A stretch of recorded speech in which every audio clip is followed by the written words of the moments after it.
Alumnos de la maestría virtual de la Facultad de Obstetricia y Enfermería en el curso de investigación 2, tengan todos ustedes muy buenas tardes. Estamos aquí reunidos por las clases presenciales que son parte del programa de investigación 2 y también parte del programa total de la maestría que exige tener algunas clases presenciales.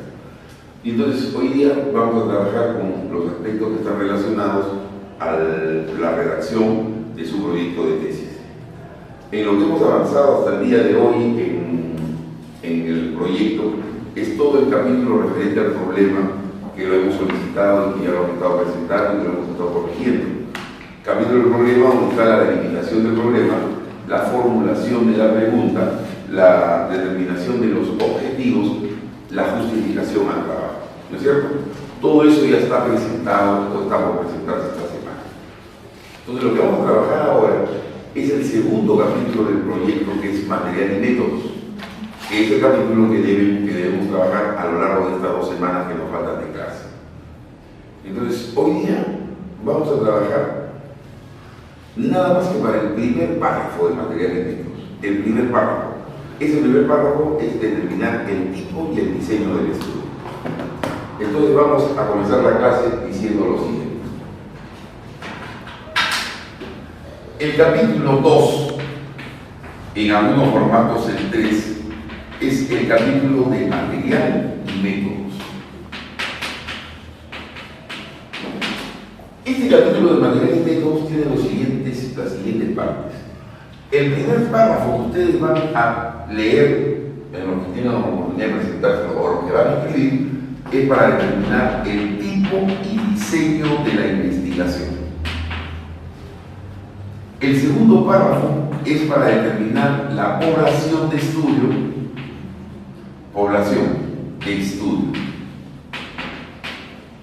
El tercer párrafo para determinar cómo van a dar el tamaño muestral y cómo van a elegir a los pacientes que van a ser estudiados.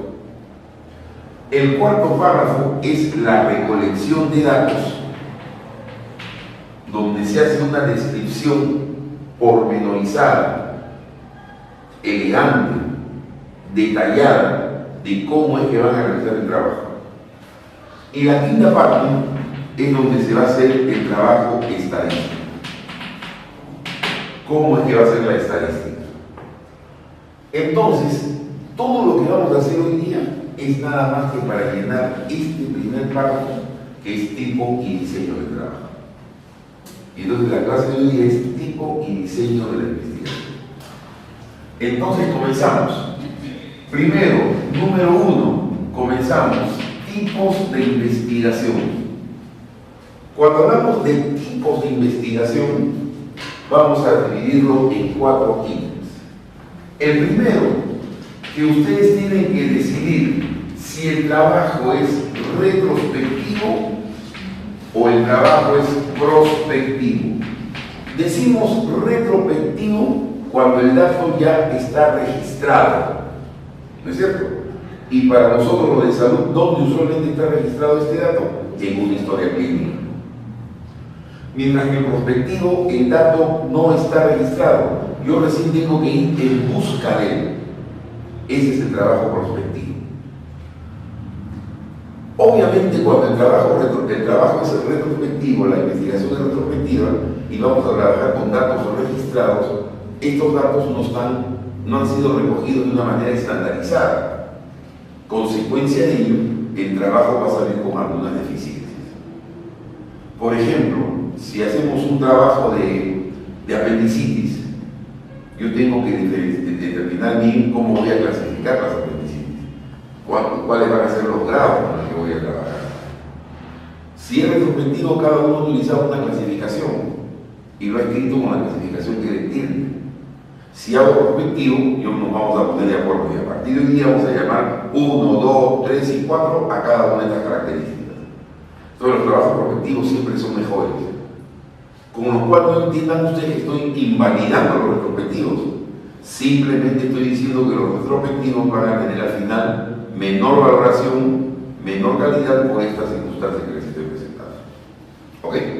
Primer tipo, entonces yo tengo que decir, ¿mi trabajo va a ser retrospectivo o va a ser prospectivo? Y en esta clase vayan pensando ustedes qué va a ser su trabajo, retrospectivo o prospectivo. Segundo, letra B, segundo punto que yo tengo que ver en esta clasificación de la tipología de la investigación. Determinar si este trabajo es descriptivo o es un trabajo analítico. A este trabajo analítico también le llaman comparativo. ¿Cuál es la característica del trabajo descriptivo? Su nombre me lo dice, solamente va a describir. Y el nombre del otro trabajo me lo dice también su nombre, va a comparar. Con un ejemplo creo que queda más claro. Si yo le digo, vamos a hacer un trabajo que diga características clínicas de la paciente eclámptica. ¿Ok? Ustedes van a reunir 200, 300, 400 pacientes con eclampsia severa y van a hacer la descripción. Promedio de edad, 25 años. Promedio de gesta, 13. Promedio de para, 13. Índice de masa corporal, 30 en promedio. Presión arterial sistólica, 180 en promedio. Presión arterial diastólica, 110 en promedio. Y van a hacer una descripción. Tipo de parto que dieron, cesárea. Mortalidad, 5%. Es una descripción pura. Cuando yo hablo de esta descripción, usualmente este trabajo, ¿qué características tiene? Que tiene una sola variable. En el ejemplo que les he dicho, características clínicas de la paciente eclámptica, la variable es característica clínica. La población de estudio es paciente eclámptica. Una sola variable. Y cuando se hace este estudio, usualmente es un solo grupo de estudio. Un grupo de estudio. ¿Cuál es el trabajo comparativo o analítico? Es cuando yo intento determinar, hacer comparaciones. Cuando quiero saber que uno es más que otro, o uno es menor que otro, o otro es igual a otro. Por ejemplo, cuando yo digo, está la enfermedad periodontal asociada al parto pretérmino, yo quiero saber si hay más o menos partos pretérminos en función si yo tengo enfermedad periodontal o no tengo enfermedad periodontal. ¿No es cierto? Estoy haciendo una comparación. Y por lo que acaban de escuchar, ustedes están notando dos cosas. Una, que este trabajo se va a realizar en dos grupos. Y de la misma manera, aquí van a haber dos variables. Cuando yo les he dicho entonces, enfermedad periodontal asociada a parto prematuro, ¿cuáles son las variables? Enfermedad periodontal y parto prematuro. Y una de las formas de hacer este trabajo es decir, tengo un grupo con enfermedad periodontal y tengo otro grupo sin enfermedad periodontal y voy a ver cuántos partos prematuros hay en un grupo y en el otro grupo y voy a comparar los temas, o menos o sí es igual. Estos son los trabajos analíticos. Entonces, por favor, ahora vayan pensando ustedes, ahí con ustedes mismos vayan interiorizando qué cosa es su trabajo, retrospectivo o prospectivo. ¿Es descriptivo o es analítico? Eso me lo van a decir en algún momento. Tercera, si el trabajo es transversal o longitudinal. El trabajo transversal es aquel trabajo en que una variable se mide una sola vez y el trabajo longitudinal, esa variable se mide dos o más veces.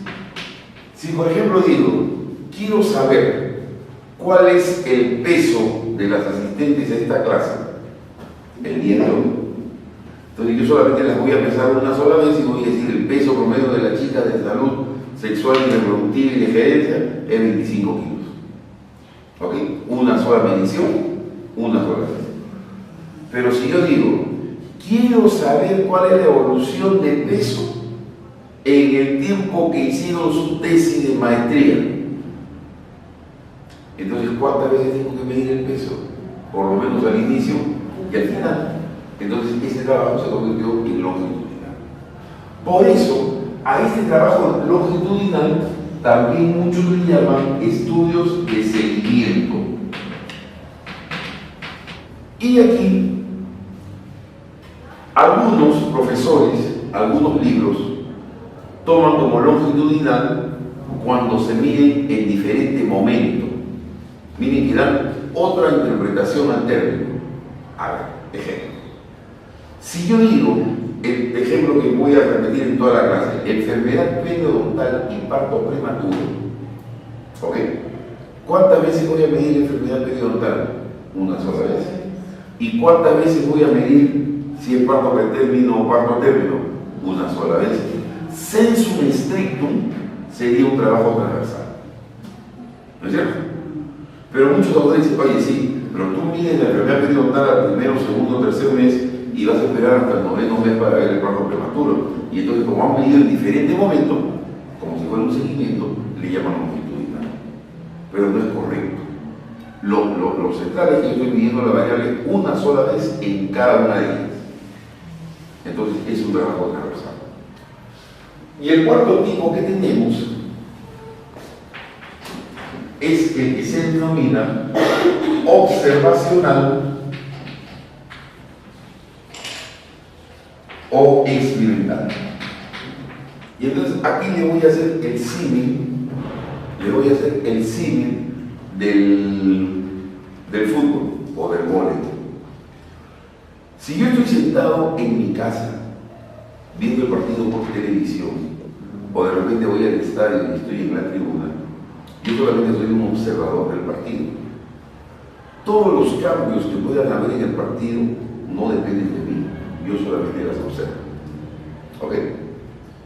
Pero si yo fuera el entrenador de la selección o del equipo que está jugando, si yo fuera Gareca, yo sí voy a poder decir, sales tú, entras tú. En lugar de patear por la derecha, patea por la izquierda. Yo voy a poder cambiar el fenómeno del partido. ¿Ok? Ese mismo razonamiento es cuando uno dice esta clasificación. El trabajo experimental es aquel en que yo puedo manipular una variable, o sea, puedo modificarla, puedo quitarla, agregarla. Yo modifico una variable y con ello yo estoy modificando el fenómeno para poder obtener un resultado y poder medir y comparar. Cuando yo no manipulo nada, solamente observo, entonces ese es un trabajo observacional. En este ejemplo que le da, la enfermedad periodontal asociada al parto pretérmino, ¿será un trabajo observacional o será un trabajo experimental? Observacional. ¿Ok? Pero si yo digo, existirán la misma cantidad de partos pretérminos si yo hago el tratamiento quirúrgico de la enfermedad periodontal, ¿eso qué significa? Que yo voy a modificar una variable. Tengo las pacientes con enfermedad periodontal, entonces a un grupo la dejo que sigan con su enfermedad periodontal y al otro grupo yo le voy a hacer la curación de los dientes y del periodonto y de todo. Y después voy a comparar en los dos cuántos pretérminos tiene cada uno de ellos. Entonces yo he intervenido modificando una variable. Eso es lo que se llama un trabajo experimental. Entenderán que en salud casi todos los trabajos experimentales están referidos a los tratamientos. Cuando yo voy a hacer un tratamiento, tengo que evaluar un tratamiento, evaluar un nuevo medicamento, evaluar una técnica quirúrgica, tengo que hacer un tratamiento, una investigación usualmente de tipo experimental. ¿Estamos? Entonces, esa es la tipología. Listo. Regresamos en 2 minutos mientras ustedes nos están diciendo cuál es la tipología de sus trabajos. Entonces yo tengo mis ejemplos clásicos, ¿verdad? Han visto la película del ciclo pasado y mi ejemplo va a ser el mismo, porque estos ejemplos son de impacto. Si yo le doy a ustedes 4 ingredientes, a ver, quiero ver cuál es su expertise en cocina. Le doy papa, carne, cebolla y tomate. plato me cocinas con eso? No. ¿Qué más me cocinas con eso? Sudado de carne. ¿Qué más me cocinas con eso? ¿Ah? Con unos de huevos. No necesito. Con la misma papa o con la... ¿Qué más me cocinas? Un guiso, un estofado de carne, con los mismos ingredientes. Entonces, ahora vamos a la metodología. Con esos 4 ingredientes que le he dado de tipos, yo voy a hacer diferentes comidas, o sea, voy a hacer diferentes diseños. ¿Ok? Pero en esos platos le he dado 4 ingredientes nada más, ¿no es cierto? Le di carne, papa, tomate y cebolla. Ustedes le van a echar un poquito de sal, le van a echar un poquito de pimienta, le van a hacer algunos agregados. Esos son los diseños. Sobre ese esquema básico, yo voy a agregar cómo se hace la muestra, cómo se hace la estadística y voy a agregarle los condimentos a cada diseño. Entonces, cada diseño, si lo veo ahora del otro lado, es una receta de cocina. Cada diseño tiene la forma de hacerse el trabajo. Te dicen, este es un dificultad de coger el diseño tal, este se hace así, así, así, así, así, se hace tal estadística, la muestra se hace así. ¿Ok? Entonces, ¿qué cosa viene a ser el diseño como definición? Es la combinación de los tipos de investigación y una especial forma de muestra y estadística. O sea, esa es la receta. La receta es cuál es el tipo, de qué forma saco la muestra y de qué forma hago la estadística. ¿Ok? Entonces, el objetivo de ahora, este tema es largo, pero el objetivo de ahora es que cada uno de ustedes al terminar este punto digan, este es el diseño que yo voy a hacer. Y la otra cosa, a partir de esto también les pueden salir varios diseños. Ustedes van a decir, yo puedo hacer este diseño, puedo hacer este diseño. Y yo voy a escoger este porque más me conviene, porque es más viable, más fácil, más barato. ¿Ok? Entonces vamos al tema. ¿Cuáles son esos tipos de diseño? Voy a hacer aquí un cuadro y después el cuadro lo voy a ir desarrollando uno por uno. Entonces, el primer grupo es el que se llama los estudios, los diseños descriptivos. Entonces, miren, cuando hablamos de tipo, yo dije tipo descriptivo. Ahora estoy hablando de diseño descriptivo. ¿Estamos? Porque aquí cuando estoy hablando de diseño descriptivo, estoy combinando el tipo con cómo saco la muestra y cómo hago la estadística. ¿No es cierto? Diseño descriptivo. Estos diseños descriptivos son de los siguientes tipos. Los voy a mencionar y después los explico uno a uno. Serie de casos. Así se llama el diseño. 2. Descriptivo. Escribo una parte nomás. Transversal.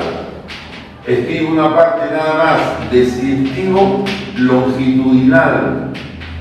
Y hay uno que va a ser especial y por eso lo voy a poner con otro color para que lo vayan teniendo presente, que se llama el descriptivo correlacional.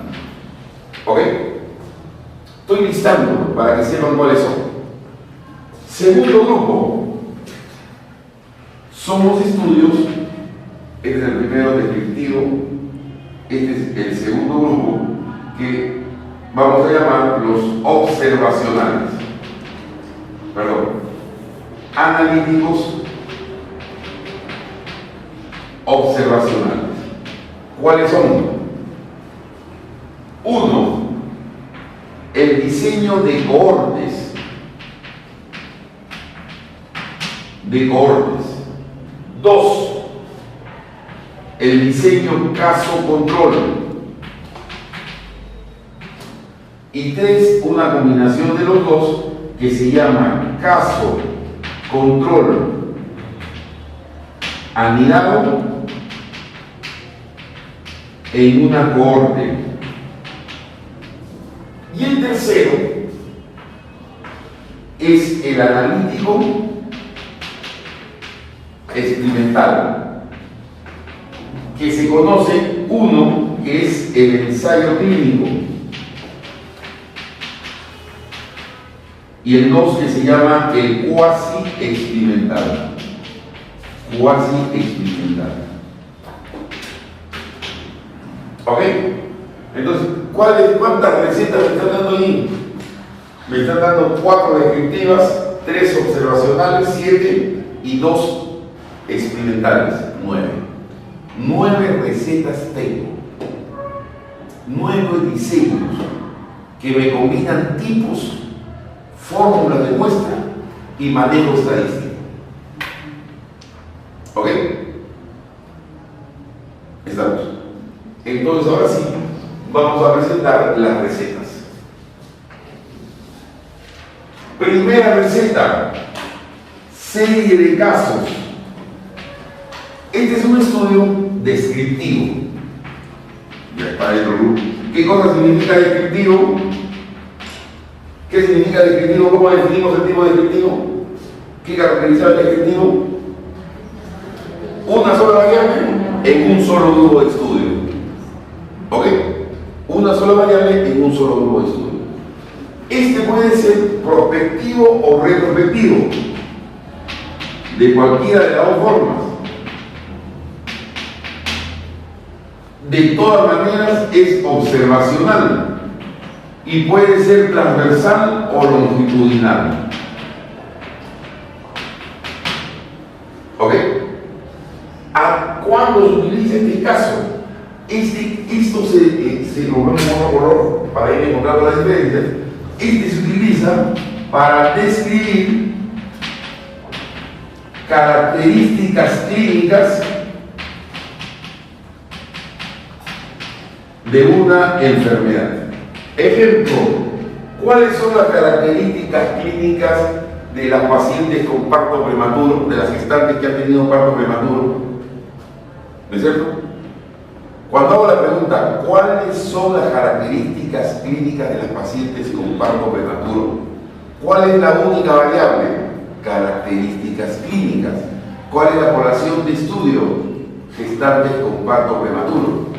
Entonces, ¿qué estoy haciendo allí? Describiendo las características de las gestantes que tuvieron parto prematuro.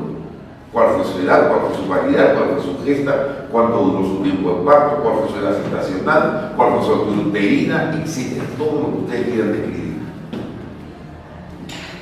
La variable es una sola, características clínicas. Y en esa variable pues hay una serie de indicadores, como el que le acabo de mencionar: edad, paridad, edad gestacional, altura uterina, etc. ¿Se entendió? ¿Se entendió? Entonces voy a poner el ejemplo, lo voy a poner en rojo acá. Ejemplo: CC, características clínicas de gestantes con parto prematuro. Entonces, cuando digo aquí características clínicas, esa es la única variable. Y este parto prematuro es el único grupo de estudio. ¿Ok? Perfecto. Perfecto. Segunda receta.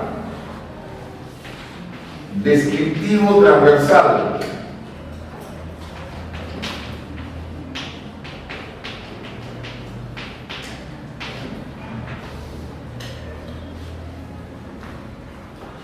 Igual, este es un estudio descriptivo, lo cual me está diciendo ya que es una sola variable en un solo grupo.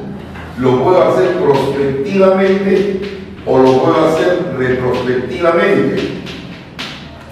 Siempre va a ser observacional.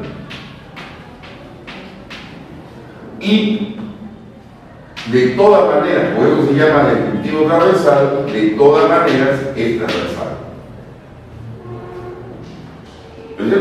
¿Qué cosa me está diciendo con transversal? ¿Ah? Una sola vez la medición. Estos son los famosos estudios de corte. Son los estudios de corte, o sea que voy a cortar en un determinado momento, corte, de cortar. no de corte con H intermedio, sino estudio de corte, hoy de corte. Ejemplo,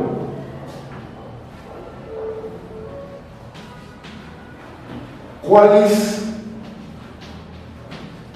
la prevalencia de partos prematuros en el 2017, ya en el hospital que ustedes quieren? ¿Ok? ¿Para qué me sirven estos estudios de corte? Estos estudios de corte sirven, su objetivo ¿cuál es? Determinar porcentajes o promedios de una variable.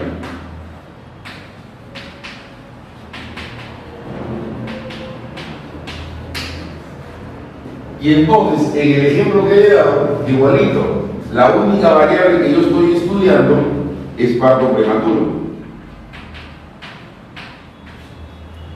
¿Cuál es la población de estudio? Todas las gestantes que se habrán atendido en el 2017 en el hospital que lo esté haciendo. ¿No es cierto? ¿Y qué estoy determinando? El porcentaje. ¿Cuánto debe ser? ¿Qué resultado me salió? Hay 10% de partos prematuros, 15% de partos prematuros. ¿Ok? ¿Cuándo he hecho el corte? El corte lo he hecho en el 2017. Si le pongo otro ejemplo, ¿cuál es la prevalencia de infecciones de herida operatoria en las cesareadas en el mes de octubre del 2017 en el Hospital Revalliati? ¿Cuál es el porcentaje o la prevalencia de infecciones de herida operatoria de las gestantes cesareadas en el Hospital Revalliati en el octubre del 2017? ¿Cuál es el mes del corte? Octubre del 2017. ¿Cuál es mi variable? Las infecciones de herida operatoria. ¿Cuál es mi población de estudio? Gestantes cesareadas. Típico tejido líquido, estudio transversal, descriptivo transversal. ¿No vamos entendiendo? Ya, perfecto. ¿Ok? Tercero de la receta. Entenderán que como descriptivo que es, no está de más decir, es una sola variable. ¿No es cierto? Todos estos descriptivos tienen una sola variable, un solo grupo de estudio. Tercero, descriptivo longitudinal. ¿Qué me está diciendo el hecho que diga yo longitudinal? Que voy a hacer varias mediciones. O sea, ¿qué va a hacer? Va a ser un estudio de seguimiento. ¿No es cierto? Entonces, ¿qué cosa es? ¿Es descriptivo? Es descriptivo. ¿Qué puede ser prospectivo o puede ser retrospectivo? ¿Ok? ¿Qué es observación? Es longitudinal, de todas maneras. Y que es observacional, de todas maneras. Entonces, así como aquí dije estudio de corte en el transversal, este de aquí decimos que es un estudio de seguimiento.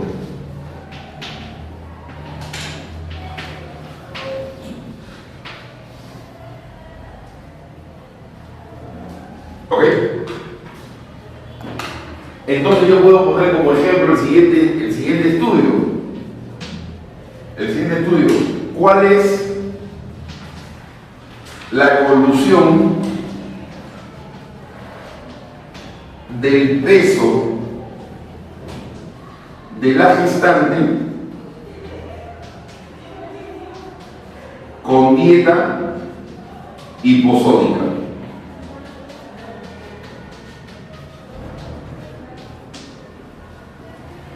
¿Cuál es la variable del estudio?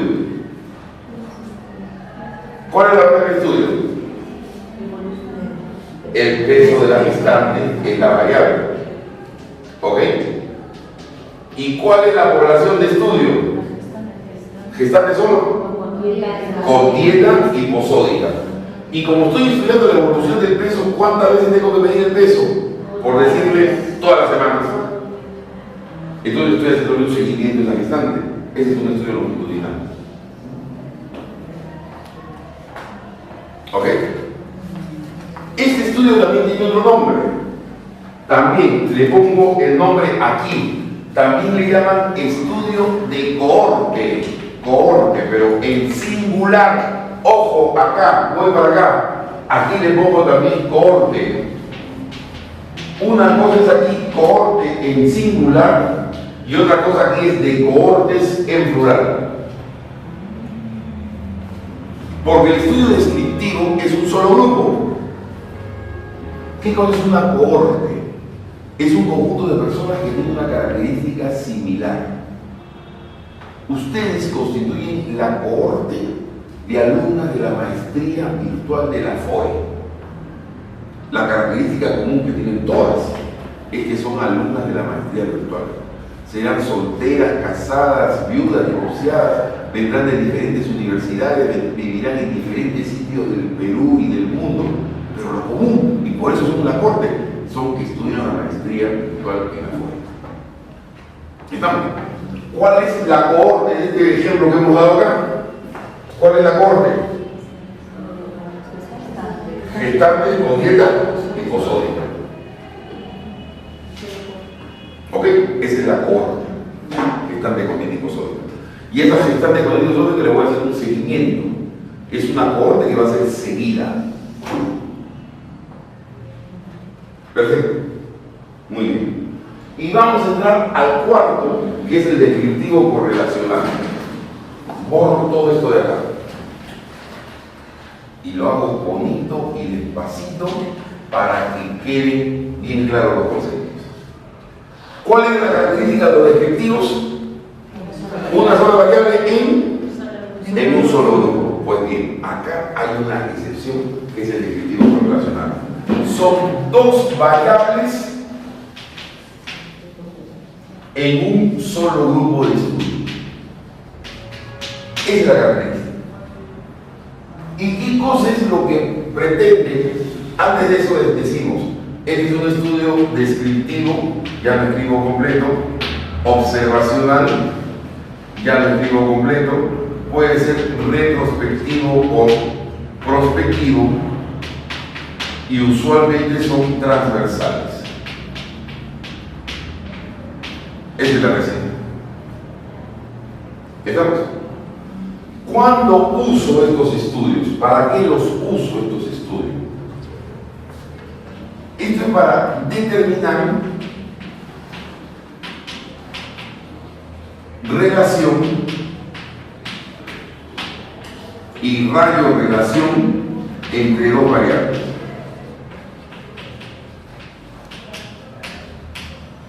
Ojo aquí, relación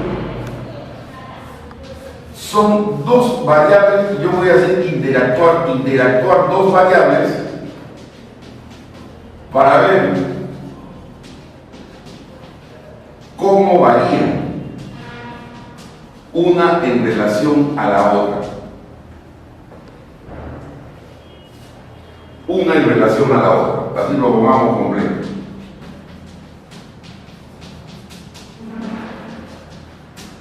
Mire, hasta aquí le puede parecer chino, pero yo le voy a agregar un concepto, este de aquí. No son relación de causa-efecto. No hay ninguna relación de causa-efecto. A ver, vamos a ver de qué se trata. Si yo, por ejemplo, vuelvo a tomar el ejemplo de que la enfermedad periodontal se asocia con el parto prematuro, ¿qué estoy diciendo? Estoy buscando que saber si hay una relación de causa o efecto.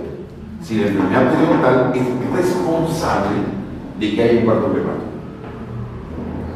¿Ok? Pero si yo digo, yo quiero saber si la talla, cómo interactúa la talla con el peso, ¿es causa-efecto o es simplemente una relación? Es una relación. Entonces, si yo voy a estudiar la talla con el peso, cómo interactúan, lo hago en un solo grupo, midiendo las dos variables. Pero si voy a hacer periodontitis con parto prematuro, donde voy a ver causa-efecto, tengo que utilizar dos grupos de estudios. ¿Ok? ¿Dónde se utilizan estos estudios? ¿Dónde se utilizan? Estos estudios se utilizan para evaluar pruebas diagnósticas. Es uno de sus usos. Yo quiero evaluar pruebas diagnósticas. Y entonces, por ejemplo, digo,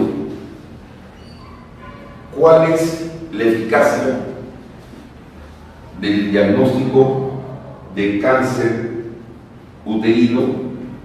¿Cuál es la eficacia del Papa Nicolau ¿cuál es la eficacia del Papa Nicolau en el diagnóstico del cáncer de cuello uterino? ¿Ok? ¿Cuáles son las variables? Eficacia de la prueba de diagnóstico, si es positivo o negativo, y la otra variable es si tiene o no tiene cáncer. ¿No es cierto? Ustedes no me van a decir que la prueba positiva o negativa es la causa si tiene o no tiene cáncer. Ahí hay una, sí, ese es el mejor ejemplo de que es una relación. Por eso es un descriptivo correlacional.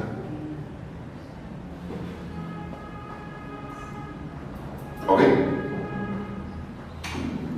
Y aquí, para hacer la comparación y ojalá que no se confundan, si yo hago el estudio de enfermedad periodontal con parto prematuro en un solo grupo de estudio, en uno solo, ¿será correlacional o será analítico?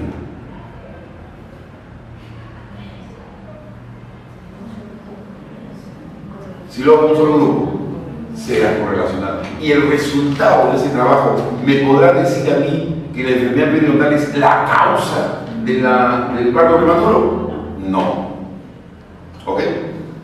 Entonces, cuando yo tengo dos variables, de repente lo puedo hacer correlacional o de repente lo puedo hacer analítico. Pero ya saben que el resultado para qué me va a servir. En el primero simplemente me dice, oye, se relaciona. En el segundo me va a decir que es un factor asociado, es un causal menor. ¿Ok? En resumen, yo tengo 4 trabajos descriptivos. La característica común, excepto el correlacional, es que es una sola variable en un solo grupo. Que si lo hago para describir características de una enfermedad, se llama serie de casos. Si lo hago para determinar un porcentaje o un promedio, se llama transversal. Y si lo hago para hacer un seguimiento, se llama longitudinal.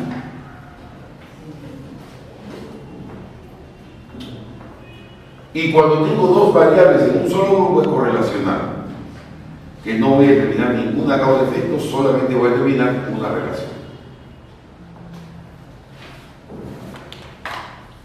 Relación es la interactuación de dos variables para ver cómo varía una con respecto a la otra, nada más. Si subió la talla, ¿qué pasó con el peso? Si bajó la talla, ¿qué pasó con el peso? Si subieron las dos, bajaron las dos, o una subió y la otra bajó, en fin, cómo se relacionan entre ellos, pero de ninguna manera causalidad. Muy bien. ¿Quiénes de ustedes tienen trabajo descriptivos? Tú. ¿Cuál es el nombre de tu trabajo? Ya vamos encontrando las recetas.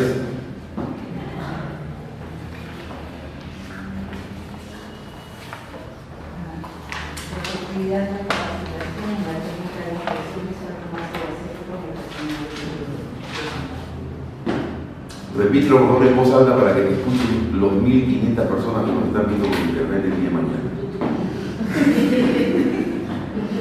La efectividad de la capacitación en la técnica de inspección visual con ácido acético en el personal de salud del Hospital de Chancay. ¿Y qué tipo de descriptivo lo van a hacer? ¿Es descriptivo, transversal? No. ¿Vas a capacitar tú o no vas a capacitar? No. Tú no vas a capacitar. Eso observacional. Eso es observacional. Tú vas a ver cómo llegan y simplemente vas a ver cómo hacen sus diagnósticos. Claro. ¿Cuántas variables están viendo?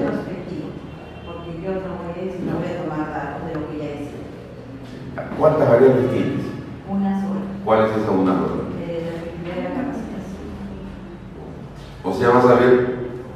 ¿Cuán efectivo ha sido la capacitación? ¿Y cómo vas a medir eso? Ellos ya tomaron, o sea, como es el objetivo, ya ha habido encuestas que se han realizado, que voy a tomar la colección de datos de lo que ya se hizo. Vamos a conversarlo ahora después. Todavía no me convence que sea un descriptivo transversal. Vamos a tener el mapa y el esquema y lo vamos a ver. ¿Quién más tiene descriptivo? ¿Cuál es tu descriptivo? ¿Cuál es el nombre de tu trabajo? Complicaciones perinatales y su relación con infecciones intraurinarias. ¿Y su relación? Con infecciones intraurinarias gestantes. Mire, ¿cuántas variables hay ahí? Dos. Complicaciones y infecciones. ¿Perdón? Complicaciones y variables de infecciones. Ya, complicaciones de infecciones urinarias. Si la base relacional es un solo grupo de estudio donde va a hacer las dos mediciones y va a establecer cómo se relaciona. Pero es un trabajo más pinta para analítico, porque las infecciones urinarias pueden ser las causantes de las complicaciones, ¿no es cierto?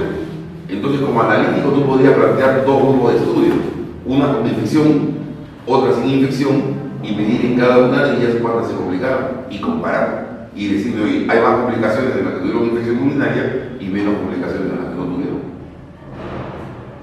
¿No es cierto? Que ese sería mejor para ti. Mejor, sería un trabajo de mayor nivel. Entonces, ¿a dónde llegas? Que esa palabra relación vas a tener que cambiarla en función del diseño que hagas. Si haces un descriptivo correlacional, el trabajo se queda con cuál es la relación entre la infección urinaria y las complicaciones. Pero si lo haces analítico, tendrás que decir, ¿hay asociación entre las infecciones urinarias y las complicaciones? ¿Ok? Perfecto. ¿Quién más tiene descriptivo? Tú, a ver.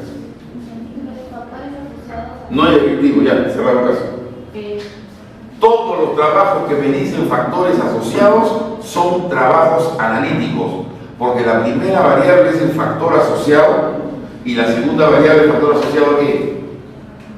¿A la qué? ¡Fuerte! A la conducta sexual de riesgo. O sea, la segunda variable es conducta sexual de riesgo. Entonces, ella va a tener dos grupos de estudio. Unos con factores de riesgo, con conducta sexual de riesgo, perdón, y otros sin conducta sexual de riesgo. Y va a medir todos los factores en uno y otro y va a comparar cuáles son los que se asocian con la conducta sexual de riesgo. El tuyo es analítico, ya veremos cuál de ellos. Miren que me han dicho dos descriptivos que no son descriptivos. Y ese está por verse, el de la licenciada. Está por verse. Influencia. A ver. El clima laboral y su influencia en el desempeño de las funciones de enfermería sobre personas. ¿Cuál es tu variable? El clima laboral y... Vas a tener diferentes variables, aquello que se modifica, ¿no es cierto? Que varía, varía. Lo opuesto a constante, que es siempre lo mismo. Tú vas a estudiar diferentes climas laborales.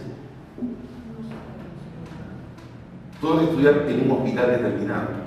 Claro. Es el hospital. Se supone, estoy partiendo de la suposición de que todos los servicios tienen el mismo clima laboral, a menos que tú estudies diferentes servicios con diferentes climas laborales. Y entonces allí sí sería una variable. Pero si estudias un solo servicio, el clima laboral es el mismo para todos, entonces ya no es variable. ¿Me entiendes?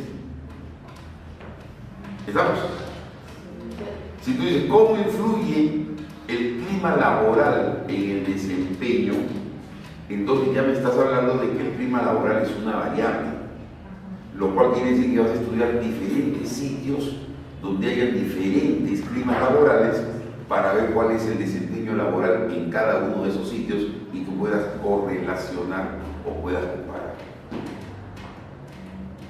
o puedas analizar. ¿Ok? ¿Estamos conversando? ¿Sí? En la operacionalización de variables, operacionalizaste el clima laboral.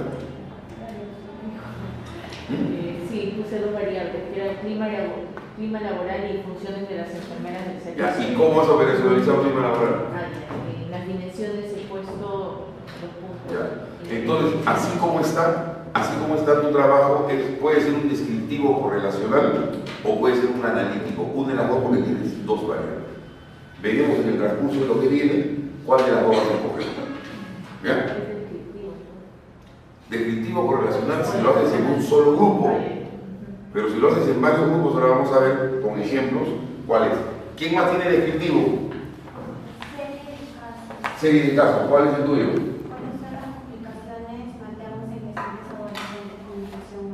Listo. Y a ver las complicaciones, características clínicas de esa población. Perfecto. ¿Nadie más? Listo. Seguimos. Entonces ya puedo borrar todo esto. Ya tengo todos los descriptivos explicados. ¿Ok? Todos los descriptivos están explicados.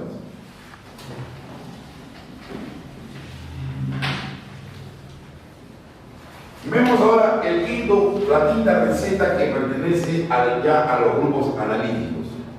Y voy a comenzar explicando, voy a poner el número 5, voy a poner el primer grupo que voy a estudiar, el diseño de cohortes. Para podernos entender, permítame aquí en este costadito hacerle este recuerdo. Cuando yo tengo un estudio que tiene causa y efecto, ya saben ustedes que a la causa yo le llamo variable independiente y al efecto le llamo variable dependiente. ¿Ok? Cuando la señorita me dice factores asociados a la conducta sexual de riesgo, la variable independiente es factores, la variable independiente es conducta sexual de riesgo. ¿Estamos? De acuerdo. Entonces, este estudio de cohortes, ¿por qué se va a caracterizar? Porque va a enfrentar dos cohortes, o más también, yo puedo hacer de varias cohortes más, o más. ¿Y cuáles son las cohortes? Cada una de ellas tiene una variable independiente. ¿Quieren que lo diga en sencillo? En sencillo es divido los grupos por la causa, no por el efecto.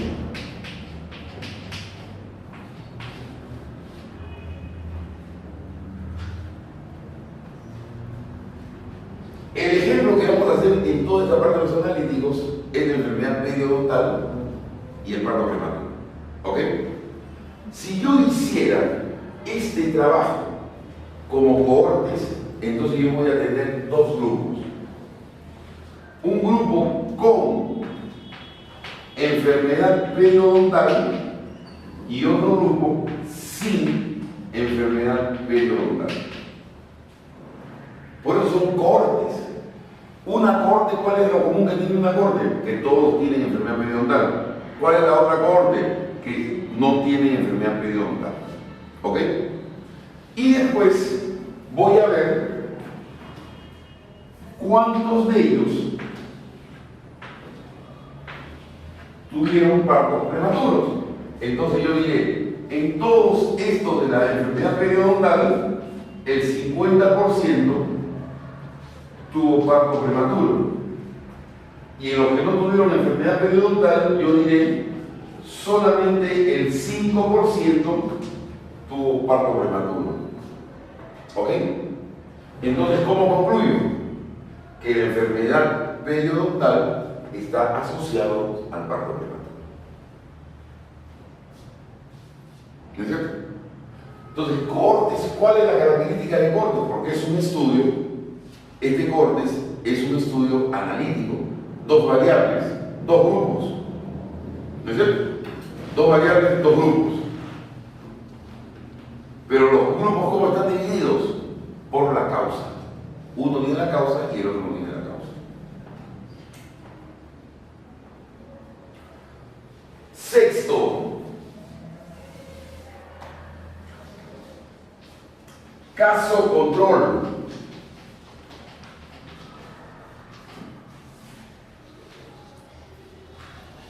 Los grupos se forman o se dividen mejor, se forman según el efecto, o sea, según la variable dependiente.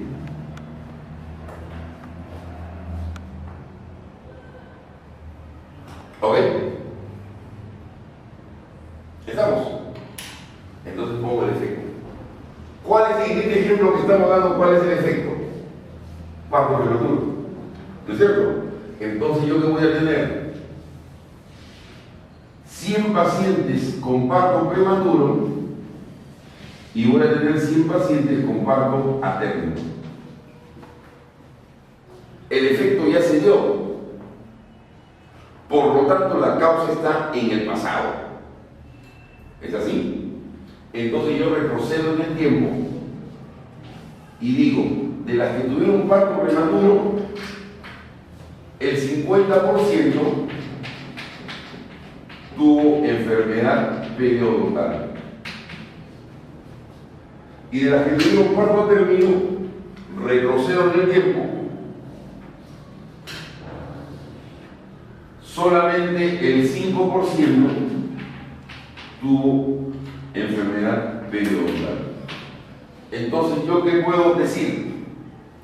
Que el parto prematuro se asocia con la enfermedad periodontal. Miren ustedes que el estudio de cohorte como el estudio de caso control son al revés. Y queda claro que este estudio de caso control es retrospectivo. Esa es su ventaja, retrospectivo. Porque si yo parto del efecto, quiere decir que la causa ya existió y tengo que ir a buscar al pasado.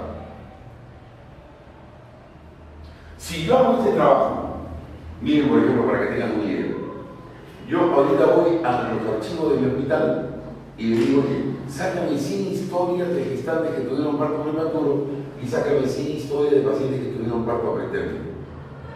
¿Ok? Ya tengo los dos como 100. Y de ahí voy a buscar la historia para ver cuál fue el diagnóstico de enfermedad periodontal. Listo, el trabajo está hecho en una semana. ¿Ok? ¿Estamos? Es de todas maneras el retrospectivo. Mientras que de cohortes puede ser retrospectivo o puede ser prospectivo. Veamos. Si lo hago prospectivo, facilito, ¿no? Voy a donde el dentista del hospital y le digo, doctor, por favor, envíeme al consultorio de obstetricia todas las pacientes que vengan con enfermedad periodontal para yo llevarles el control. Y me va a mandar 100 pacientes. Y le digo, junto con ella, me manda otras 100 que se hayan atendido junto con esa persona el mismo día que no tengan enfermedad periodontal. Y yo voy a esperar mis 9 meses o 6 meses y voy a determinar cuántos partos prematuros subieron. Entonces, ahí lo estoy haciendo de manera prospectiva. ¿No es cierto? Pero también lo puedo hacer retrospectiva. Voy al archivo de odontología y le digo, doctor, por favor, sáqueme todas las historias, sáqueme 100 historias del 2016, donde usted atendió a un paciente con enfermedad periodontal. Y también me saca 100 historias de pacientes que no tienen enfermedad periodontal. Listo, me sacó las historias y comienzo a buscar las historias. ¿Cuándo empezó el niño a nacer? ¿Cuándo empezó el niño a nacer? ¿O cuándo, en qué mes, cuál fue la edad gestacional? Y determino cuántos partos prematuros subieron en cada vez. Entonces, he hecho el mismo estudio, pero atrás, retrospectivo. O sea, este corte puede ser retrospectivo o puede ser prospectivo. ¿Ok? Acá hay dos cortes. Y aquí le llaman casos al que tiene el efecto. El que tiene el efecto le llaman caso y al que no tiene el efecto le llaman control. Por eso se llama caso control.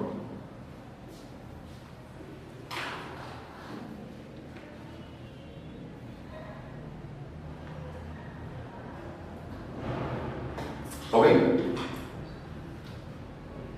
¿Estamos? Ahora, estos de aquí usualmente son el mismo número de pacientes. Yo enfrento 100 contra 100, 80 contra 80, 90 contra 90, 50 contra 50. Aquí también suele ser lo mismo. 100 contra 100, 80 contra 80, 90 contra 90, 200 contra 200. Enfrento lo mismo. ¿Ok? Entonces, ahora vamos a ver el séptimo, que es un mix. Este séptimo, que es un mix, se llama caso, voy a poner CC, caso control anidado.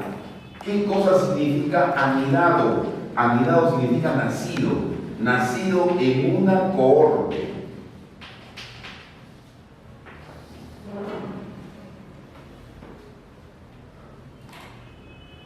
A ver, miren ustedes cómo es la cosa. Miren, tengo una sola cohorte. ¿Cómo se va a llamar esta cohorte? Es de la cohorte de gestantes atendidas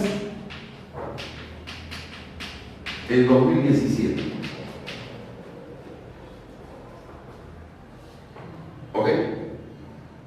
Y a todas estas gestantes que he atendido en 2017, a todas ellas le he hecho una evaluación periodontal.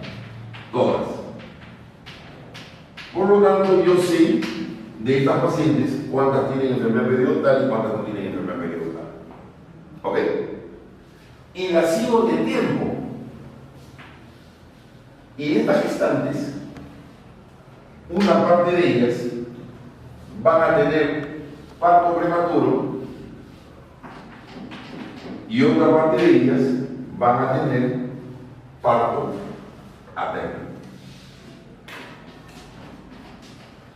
Supongan ustedes que fueron 500 gestantes atendidas y me salió pacientes con parto prematuro 50 y pacientes a término 450. Y entonces, ¿en qué se convierten esos?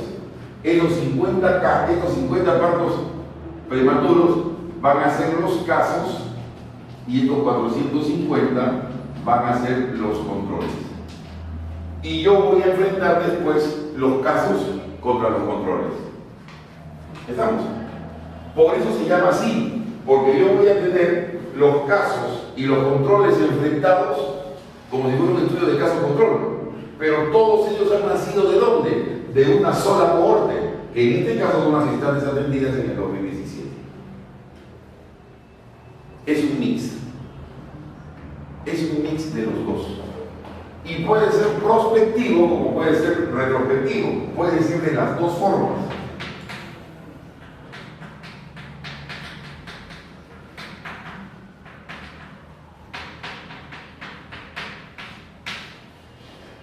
Prospectivo o retrospectivo, cualquiera de las dos formas.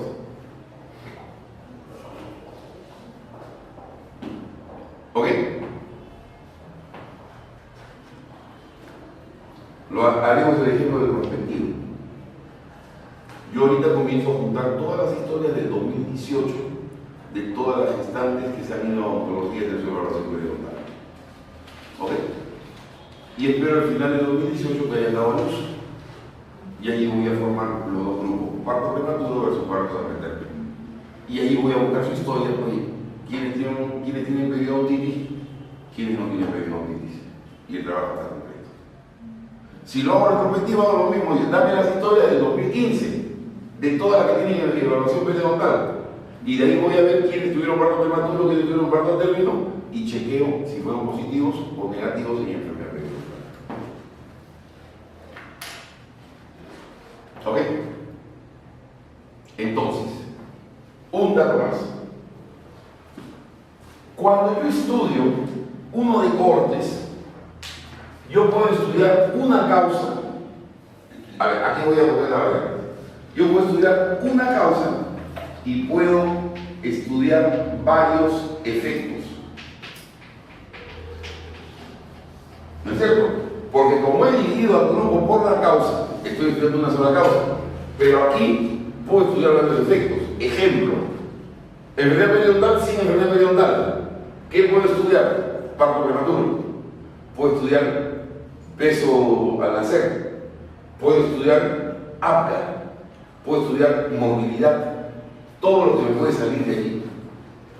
Mientras que en el caso control, como yo estudio un solo efecto, porque estoy dividiendo por el efecto, más bien puedo estudiar varias causas. ¿Ok? Y ese es el estudio de los factores. El que va a estudiar factores es estudiar estudiando varios factores. Entonces él tiene que partir del efecto. Conducta de riesgo y no conducta de riesgo. ¿Y qué va a estudiar? Todos los factores que va a estudiar. La edad, la instrucción, la economía, la pareja, etcétera, etcétera, etcétera, etcétera. ¿Estamos? Todo el estudio de factores, ya saben que su estudio es o caso control admirado en una corte que termina siendo lo mismo.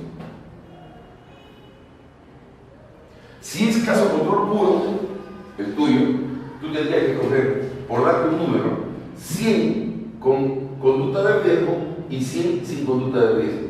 Y después ir a buscar en el pasado cuáles son los factores. Si quieres hacer el caso control de una corte, vas a agarrar una corte. Voy a agarrar la corte de los universitarios de San Marcos del último año.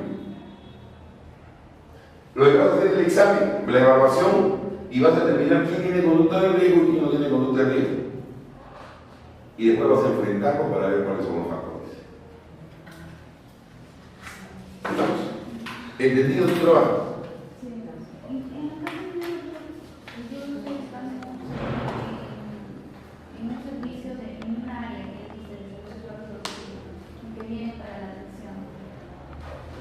Entonces ya vamos. ¿Qué vamos a hacer? ¿Caso control puro o caso control de segunda corte? Ya está. Escoge 5 conducta de riesgo y 5 conducta de riesgo y se acabó. Listo. Tú. De corte. O sea, vas a juntar dos grupos. Enfrentar dos grupos. Uno con infección urinaria y otro sin infección urinaria. Y después vas a evaluar cuáles son las complicaciones. Perfecto. Vas a hacer mi diseño de cortes. ¿Qué más? ¿Nadie más?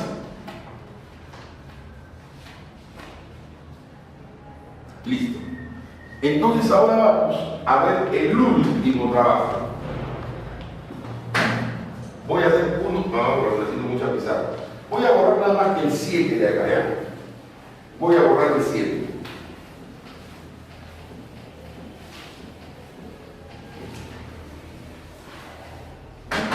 Y le voy a poner 8.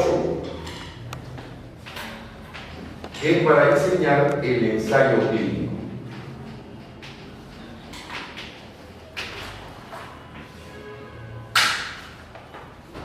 Por definición, los ensayos clínicos todos son siempre prospectivos.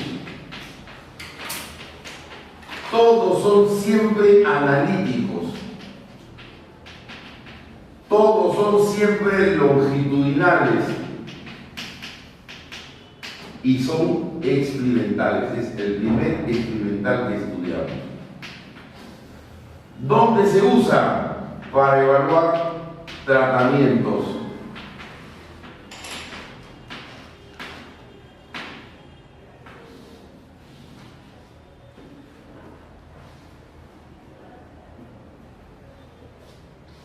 Entonces, aquí conmigo para que vean cómo se hace.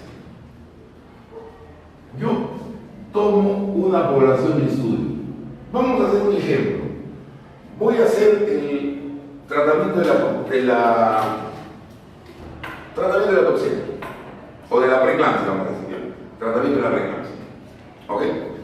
Entonces tomo un conjunto, vamos a decir 100 pacientes con preeclampsia, pre-E. Y entonces voy a tomar cada una de ellas y cada una de ellas por azar o por azar, van a formar cada uno de dos grupos. ¿Ok? Tengo un grupo de 50 y otro grupo de 50. Se sale una paciente y le digo, balota blanca, balota negra. Si balota negra va a un grupo, balota blanca va para otro grupo. Y así una a una. Y entonces yo sé que a este grupo que yo le voy a llamar el grupo A, le voy a dar el tratamiento que estoy estudiando, tratamiento X. Y a este grupo B le voy a dar el placebo.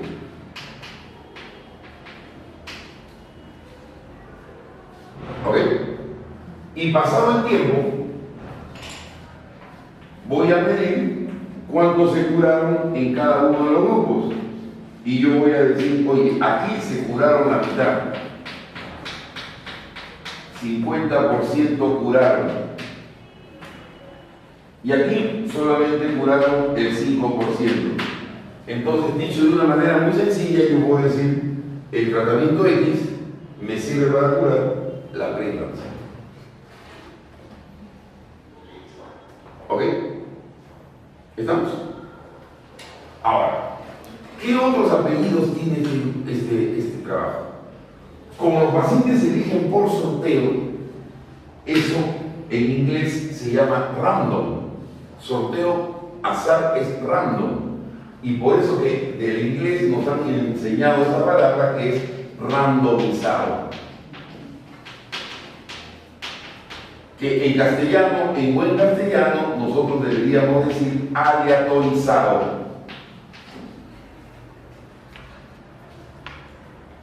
¿Y dónde ha sido el sorteo? Aquí, a la entrada. Que yo he sorteado para que formen parte de un grupo o de otro grupo. Por eso, cuando le tengo que informar al paciente del consentimiento informado, se lo tengo que hacer aquí. Señora, usted tiene preeclampsia. ¿Desea usted participar en un estudio para un fármaco que estamos evaluando? Sí, doctor. Muy bien, firme usted acá.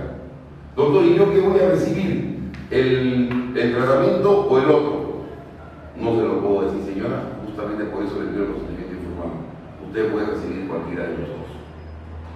¿Ok? Y como ella no sabe cuál es el tratamiento que va a recibir, decimos que ella es una paciente ciega. Porque ella no sabe si recibe el tratamiento X o recibe el placebo. ¿Ok? Pero también hay una persona que no sabe. La persona que aquí va a evaluar, el evaluador, tampoco debe saber que el paciente que esté evaluando si recibió el tratamiento X o recibió el tratamiento placebo. Entonces, el evaluador también tiene que estar ciego. ¿Ok? Por eso estos estudios se le llaman randomizados doble ciego. ¿Quién es el ciego? ¿Quiénes son los ciegos? El paciente que no sabe qué está recibiendo y el evaluador al final del trabajo que no sabe qué recibió el paciente que esté evaluando. ¿Para qué se hace esto? Esto se hace para evitar los sesgos. O sea que o el paciente o el evaluador en su cabecita de ansiedad o de deseo termine cambiando los resultados. Porque si yo sé que me están dando el placebo, yo no voy a sentir, porque me están dando el placebo no me hace nada.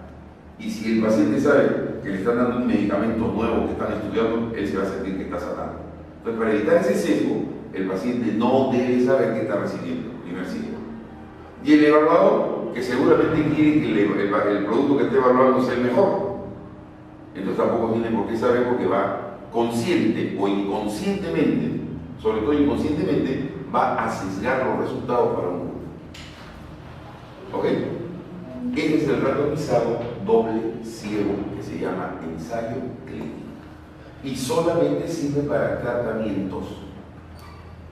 Pero cuando usted le llama a la propaganda de los tratamientos, le va a decir, en un estudio randomizado doble ciego realizado en Noruega, encontraron que este producto es muy bueno para tal cosa.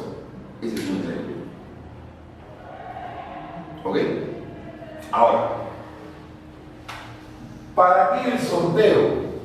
El sorteo era para que los dos grupos salgan casi iguales, que yo tenga la oportunidad de estar en cualquiera de los dos grupos y los dos grupos sean igualitos en su conformación, que no hayan pacientes diferentes más en un grupo que en el otro. ¿Ok? Y entonces viene el noveno estudio, que no necesito nada, que se llama el cuasi experimental. ¿Cuál es el cuasi experimental? Todo lo mismo, pero ¿qué pasa? No hay sorteo. Es el cuasi experimental, sin sorteo. O sea, ¿cómo forman los grupos? Como le da la reverenda gana al investigador. Y por lo tanto, el trabajo puede salir cejado. Porque la reverenda gana del investigador puede hacer que que un grupo sea diferente al otro y que el grupo diferente tenga mayores posibilidades de curarse y decir mi medicamento que estoy estudiando es recontra bueno, pero se lo dio al grupo que sí podía curarse porque hizo un grupo diferente. Cuasi experimental. Por lo tanto, el top es randomizado doble ciego, alias ensayo clínico. Ninguno de ustedes va a hacer ensayo clínico, de eso estoy seguro, porque el ensayo clínico es un trabajo muy difícil, requiere todos los consentimientos informados, requiere aprobación de los comités de ética, porque estoy interviniendo, estoy experimentando con una persona. Es experimentando. Entonces, eso como trabajos comunes para una maestría no lo favorecemos. Nosotros favorecemos que hagan trabajos observacionales. Pero si alguien quiere hacer un trabajo de ensayo clínico, en primer lugar tiene que ser un trabajo prospectivo. Y que el trabajo va a demorar el tiempo que tienen que hacer las mediciones como consecuencia del tratamiento. ¿No es cierto? Entonces, de eso se trata. ¿Ya? Si quieres, inclúyelo, pero lo que no puedes dejar de hacer es los resultados del libro. Eso mismo no puedes dejar de hacer. Puede estar o no puede estar. Inclusive si puede sacar su nivel de producción, si hacen o no hacen en sus servicios. No, ese es otro trabajo. Ese es otro. Ese es otro trabajo. Ya. Tú lo que tienes que evaluar es la efectividad de un curso de comercialización en la técnica del IVA, nada más. ¿Y cómo voy a hacer este trabajo? Tomando en una población que ha tomado un pretest, que le han dado un curso y después tiene un post-test. Y que ese post-test está comparado con un boletano. Y voy a determinar la concordancia de uno y la concordancia de otro.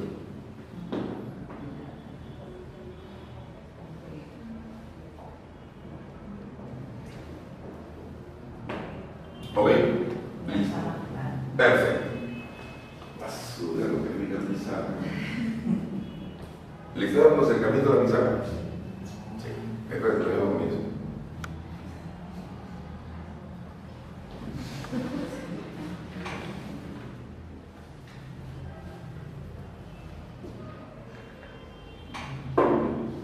Muy bien. Entonces, listo. Reiniciamos la clase después de estos minutos de descanso y ahora decimos lo siguiente. Este primer párrafo que ven Matemáticas y Métodos es exactamente el resumen de esto. El primer párrafo tiene que decir cuáles son mis tipos y cuál es el diseño. Ejemplo, vamos a tomar el ejemplo de la licenciada. La licenciada que va a hacer el proyecto de efectividad de una capacitación para evaluar la técnica del IVA. Entonces, ¿cómo lo va a hacer ella? Retrospectivo, porque el curso ya se dio y la evaluación ya se dio. Ella va a ir a buscar los documentos. ¿Ok? Es longitudinal, porque ella va a pedir dos veces, pretest y posttest. Es observacional, porque no está haciendo ningún experimento. Y es descriptivo. O sea, es un primer párrafo debe decir, este es un estudio retrospectivo, longitudinal, observacional y descriptivo. Punto seguido, el diseño es descriptivo correlacional. Todo lo que hemos hablado durante esas 2 horas es para que pongan ese párrafo. Nada más que eso tienen que poner en ese párrafo. ¿Qué cólera? 2 horas para hablar para que solamente pongan un párrafo de 3 líneas. ¿Ok? Si estoy haciendo un caso control, como está haciendo la licenciada, que está haciendo factores asociados a la conducta de riesgo, ¿es un trabajo prospectivo o retrospectivo? Es un trabajo prospectivo, analítico, observacional y transversal.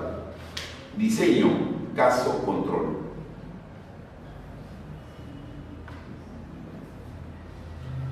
El de la licenciada, que va a ser infección urinaria asociada a complicaciones.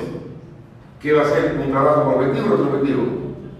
Retrospectivo, observacional, analítico, transversal. Punto seguido, diseño de cohortes, porque va a dividir a la población por la causa, infección urinaria. Ok. ¿Estamos? Listo el primer párrafo. Entonces ahora vamos al segundo párrafo, que es población de estudio. Borramos la pizarra.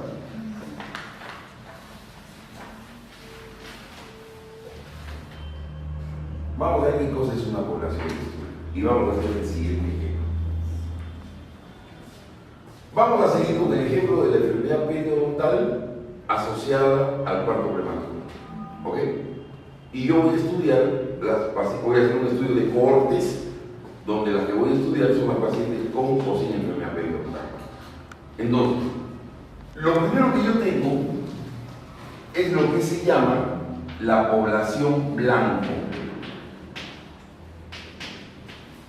¿Quiénes son esta población blanco?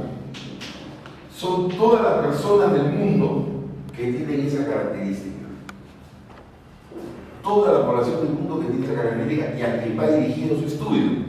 Cuando yo digo enfermedad periodontal como causa de parto prematuro, mis resultados quiero que funcionen o que sean extrapolados a lo que ocurre en la China, en Conchinchina, en Asia, donde sea. ¿Estamos? Entonces, mi objetivo es esa de la población blanca. Pero yo no voy a estudiar esa población blanca. Yo solamente voy a estudiar un grupo. Y ese grupo que yo voy a estudiar en amarillito, ¿qué dice amarillito? Se va a llamar población de estudio. Población de estudio son los que yo voy a estudiar. ¿Ok? Y entonces, cuando yo titulo mi trabajo, voy a estudiar la enfermedad periodontal asociada al parto prematuro en las gestantes que se atienden en el Hospital de San Juan de Lurigancho en el año 2017. Ya definí mi población de estudio. ¿Quién va a ser mi población de estudio? Las gestantes de San Juan de Lurigancho atendidas en el 2017.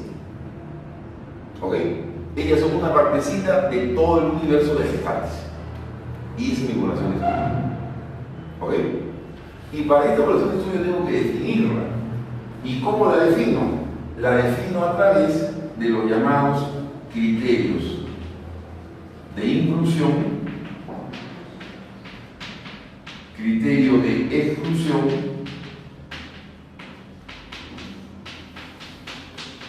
y criterio de eliminación.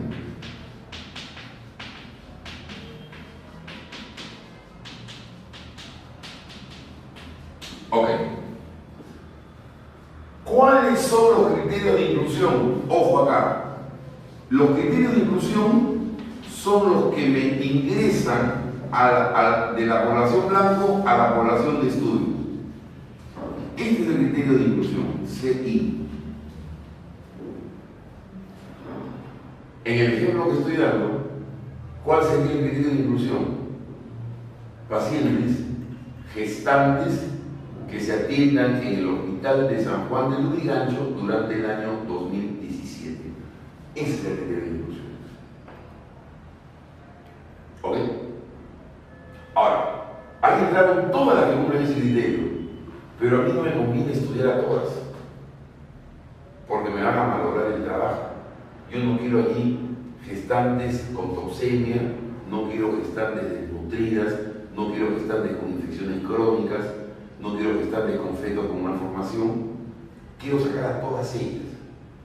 Entonces, todas las que ingresaron y que después las voy a sacar, se llama criterio de exclusión. Entonces, criterio de exclusión, y óiganme aquí porque este es un error muy frecuente. El criterio de exclusión es para sacar a alguien que entró. ¿No es cierto? Entró por ser de San Juan de Lurigancho, entró por ser gestante, entró por estar en el 2017. Por eso entró. Pero yo la saco porque es diabética, porque es hipertensa, porque tiene hipertensión, porque tiene SIDA, porque tiene malformado. Por eso la saco. Estos son los criterios de exclusión. Los criterios de exclusión es para retirar a alguien, exclusión, retirar a alguien del estudio. ¿Y cuál es el error común? Que los alumnos ponen lo contrario de los criterios de inclusión. Si dicen, criterio de inclusión, ingresan entre 20 y 40 años. Y después ponen criterio de exclusión, menores de 20, mayores de 40. Si tiene menos de 20 no entró. Y si no entró, ¿por qué cómo la voy a sacar? Ni que fuera Mandrake, el mago. ¿No es cierto? Entonces no funciona en criterio de exclusión poner lo contrario del criterio de inclusión. Si yo digo, voy a estudiar hombres, criterio de inclusión hombres, y me voy al criterio de inclusión mujeres, no puede, si ni siquiera entraron las mujeres, ¿cómo las voy a sacar? Entonces no es lo contrario del criterio de inclusión. Yo tengo que definir bien a quién voy a sacar. ¿Ok? Entonces, ¿quiénes son los que voy usualmente a sacar criterio de exclusión? Aquellos que tengan características que puedan alterar el resultado del estudio. A eso lo voy a sacar. Si yo estoy estudiando enfermedad periodontal como causa de parto prematuro, tengo que sacar todos aquellos pacientes que tengan como característica otras causas de parto prematuro. Sacaré entonces las infecciones urinarias, ¿no es cierto? Las sacaré a ellas de todas maneras. Sacaré las que tienen efectos malformados. Sacaré aquellas que son hipertensas, que tengan eclampsia, preeclampsia. A todas ellas las sacaré y todos esos serán los criterios de inclusión. ¿Cuál es la otra que suele ser causa de sacar los criterios de exclusión? Cuando no pueden completarse los datos. Ejemplo, que tenga la historia clínica incompleta.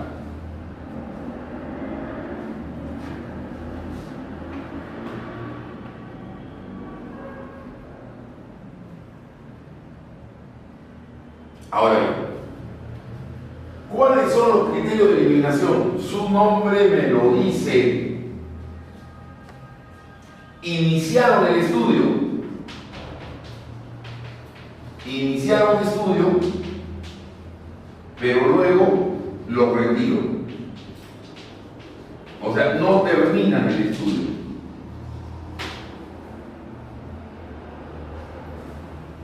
Chequen bien. El criterio de exclusión ni siquiera comenzó el estudio. Entró y salió. Este entró, comenzó el estudio, pero salió. Entonces, ¿en quiénes va a haber, en qué tipo de diseño va a haber criterio de eliminación? En los trabajos longitudinales. ¿No es cierto? Porque si es un trabajo transversal, si inició el estudio, ahí no, inició, ahí quedó, porque es transversal. ¿No es cierto? Criterio de eliminación, yo comencé el estudio, por ejemplo, quiero ver la evolución del peso con una dieta hiposódica en las preeclámpticas. Comenzó el estudio, la medí la primera semana y la segunda semana ya no regresó. La tengo que eliminar. Comenzó, pero no terminó. Eliminado. ¿Ok? Entonces, aquí también está el criterio de eliminación. Elimino.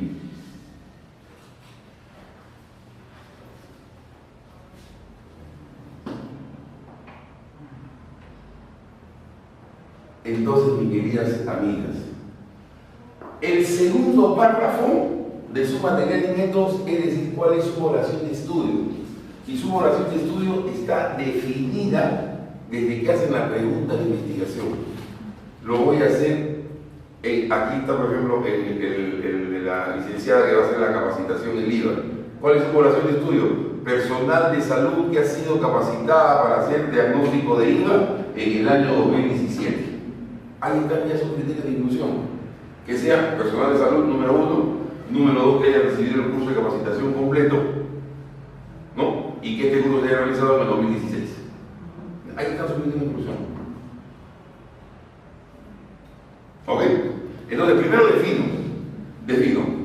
Vamos a estudiar al personal de salud que ha realizado el curso de capacitación en el año 2016 en San Juan de Lurigancho. Y entonces pongo criterio de inclusión. 1, personal de salud. 2, que ha llevado el curso de capacitación en el 2016. 3, que trabaja en San Juan de Lurigancho. ¿No es cierto? Y a continuación pongo los criterios de eliminación, de exclusión. ¿A quiénes podrá sacar ella que la obtienen el resultado? de repente podrá decir, voy a retirar a los que no tuvieron, los que tuvieron asistencia menor del 80%. ¿Ok? Puede ponerse menor del 80%. A él lo va a retirar. ¿A quién más se te puede retirar? No sé, que te pueda tirar el resultado. A los que después, como hay otra evaluación, a los que no hacen la actividad en el servicio. A los que no realizan, bueno, no sé, los que no realizan la actividad en el servicio, o sencillamente los que no completaron la evaluación, las evaluaciones post-test. ¿No es cierto? No completaron la evaluación post-test. Pues les faltó datos. ¿Tú vas a tener criterios de eliminación? No, porque no es un trabajo longitudinal. Tú solamente tienes criterios de exclusión, no tienes criterio de eliminación. ¿Ok? Por definición, criterio de eliminación es aquel que es longitudinal. Y este es un trabajo transversal porque cada variable no es longitudinal. El tuyo es longitudinal porque vas a medir el pre y post-test. Entonces, si tienes criterio, ¿qué es criterio de eliminación? Es criterio de eliminación no completó como el segundo examen. Es longitudinal, perfecto. Criterio de eliminación no completó el segundo examen. Ok. Entonces, el primer párrafo es la definición, después ya lo puntualizo. Estos son los criterios de inclusión, estos son los criterios de exclusión y estos son los criterios de eliminación. Perfecto. Entendido el segundo párrafo. Ya estamos ya estamos en la mitad del trabajo. En casos controles hay criterios de inclusión para casos y criterios de inclusión para controles. ¿Cuáles serán tus criterios de inclusión para los casos? Tienes que definir qué cosa es conducta de riesgo. ¿A quiénes vas? ¿Cuáles son los indicadores para la conducta de riesgo?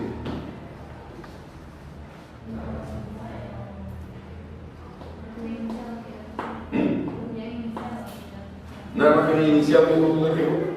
No se tiene que definir eso, porque esa definición de conducta de riesgo va a ser cada uno de tus indicadores de criterio de inclusión. Los casos de conducta de riesgo se caracterizan, tienen los siguientes criterios de inclusión: que hayan iniciado los casos, que hayan tenido 2 o 3 parejas en el último año, que no usen preservativos, algo así. ¿Estamos? Y criterio de inclusión para los controles: los que son vírgenes, los que tienen una sola pareja, los que se cuidan, eso lo tienen que definir. ¿Ok? Y en cada caso verás cuál es los criterios de inclusión. Tienes que hacer un test, ¿no es cierto? No, es una ficha de datos. Una ficha de datos. Pero ¿cuál será tu criterio de exclusión? Que no tenga entendimiento, que sea sordomudo, ¿no? Algo que no te permita hacer el trabajo que te sea el trabajo de la conducta de riesgo, que sea un psicópata, que sea un esquizofrénico, ¿no? Algo por ahí están tus criterios de exclusión. O sea, encajados en este primer grupo, características que puedan mantener el resultado. Yo soy promiscuo porque soy loco, porque soy esquizofrénico y soy loco epiléptico, pues entonces soy también. Ese me va a pegar el trabajo, tengo que sacar. Por ejemplo, en computación general de psicología solamente se conocen 4 computaciones. Está bien. ¿Esas 4 computaciones están dentro del criterio de inclusión? No, tu criterio no, porque tu población de estudio son la corte. ¿Cuál es la primera corte que tienes que incluir? La corte que son los de infección urinaria. Criterio de inclusión para la corte 1, pacientes con infección urinaria. 1, urocultivo positivo. 2, urocultivo, paciente con urocultivo positivo en el 6º mes del embarazo, los criterios que tú vas a definir. Los casos, la corte 2, que no tienen infección urinaria, pacientes con urocultivo negativo. Se acabó, ese es tu criterio de inclusión. A ver, aquí es para una sola población de estudio, ¿no es cierto? Si yo hago este mismo ejemplo para un estudio de caso control, acá está la población blanco, y él va a tener que definir 2 poblaciones de estudio. Una que vienen a hacer los casos y otra que vienen a hacer los controles. ¿Ok? Los casos tendrán su propio criterio de inclusión y los controles tendrán sus propios criterios de inclusión. Lo común es que los dos tengan los mismos criterios de inclusión. Eso es lo común. ¿Ok? Y lo mismo será para los estudios de cohortes. Esta será la corte 1, que tendrá su criterio de inclusión, y esta será la corte 2, que tendrá su criterio de inclusión. ¿Ok? Para cohorte, para caso control, y cuando el caso control anidado en una corte funciona aquí, porque es una sola población de estudio que después se va a dividir, pero es un solo criterio de inclusión. ¿Estamos? Es una sola población de estudio, un solo grupo de estudio. Licenciada, la veo desanimada, ¿qué pasa? ¿Cuál es tu tema? Yo veo que estás ahí, me arrugas la ceja. ¿Qué pasa? Determinar el grado de conocimiento de factores de riesgos asociados a las lesiones del cuello uterino. Yo lo quiero Terminando, lo arreglamos. Punto 4. Muestra. Ajá. Entonces veamos. Esta era mi población blanco. Aquí está mi población de estudio.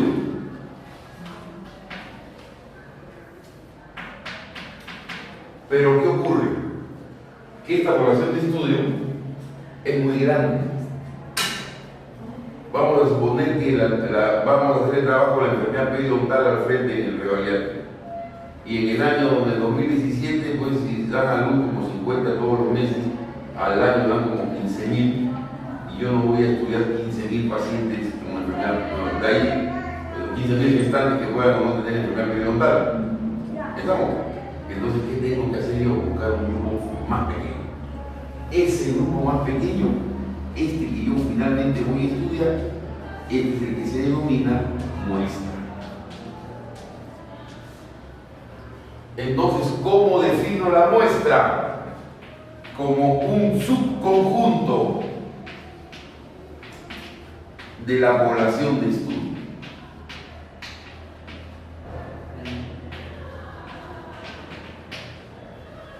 ¿Qué me sacan en los laboratorios cuando me van a hacer un análisis de sangre? ¿Qué es lo que me sacan? Una muestra. ¿Y cuánto me sacan? 5 centímetros cúbicos, 10 centímetros cúbicos. ¿Y cuánto tengo yo de sangre circulando? 5 a 6 litros de sangre.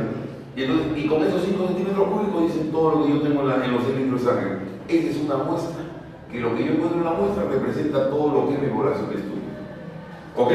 Entonces, este es un conjunto de la población de estudio. La representa. ¿Qué la representa? ¿No es cierto? ¿O qué lo representa? Ese subconjunto debe representar a la población de estudio.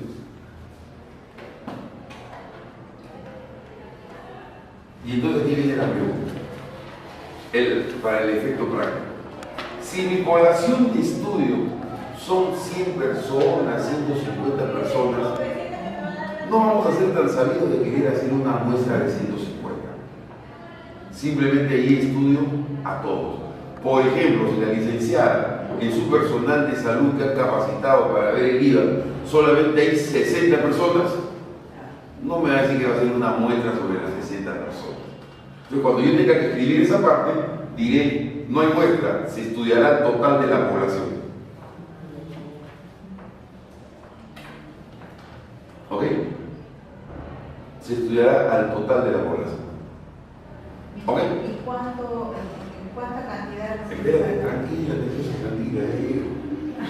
Ahora, esta muestra, para que represente, para que esa muestra represente, ese subconjunto represente a la población de estudio, tiene que cumplir dos criterios.